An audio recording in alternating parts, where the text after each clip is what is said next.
Ndugu wana kikundi, habari za asubuhi. Salama. Mimi nimefurahi, nimefika shambani kwenu. Shamba linaendelea vizuri. Sasa uzuri huu unachagizwa na mambo mengi, ikiwepo na utayari wetu wana kikundi.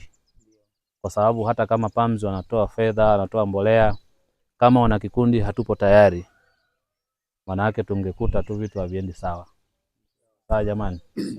Lakini matokeo haya, shamba limefanya vizuri, ni kwa jitihada za wanakikundi wenyewe kuhamasishana twende. Najua sio rahisi pia.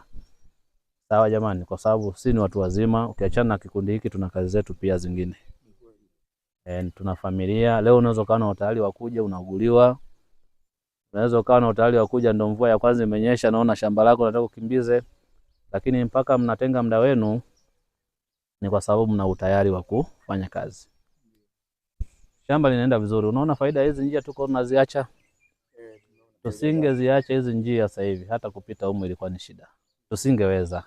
Tungechagua moja, tupite tuharibu au tuache tuharibu. Unaona? Mimi nimefurahi. Sasa hivi mmeacha huko kwenye hatua muhimu, tuendelee kwenda nao vizuri. Dawa na nimekuja na mbolea nzuri inaitwa Calcium Match. Ni mbolea ambayo sasa inahakikisha kwenye yale maharage tumeona harage linatengeneza pingili 5, 1 2 3, yani mbegu 5. Sasa linaenda kuongeza uwezo wa kila harage kujaza vizuri mbegu yake mle ndani. Unavolimenya lisiwe limepungukiwa.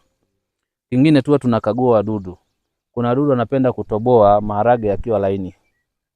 Wanatoboa. Unakuja kuvuna maharage unafungua ile podi inakuwa na mbegu 2, nyingine zishatobolewa. Kwa wakati mwingine tusidanganyike na hiki kijani cha juu. Na shamba zuri la maharage tunakuwa sio shamba lote. Utapita sehemu na jaribu kupangua majani kidogo ili uangalie pale ndani pakoje. Ndugu zangu tuko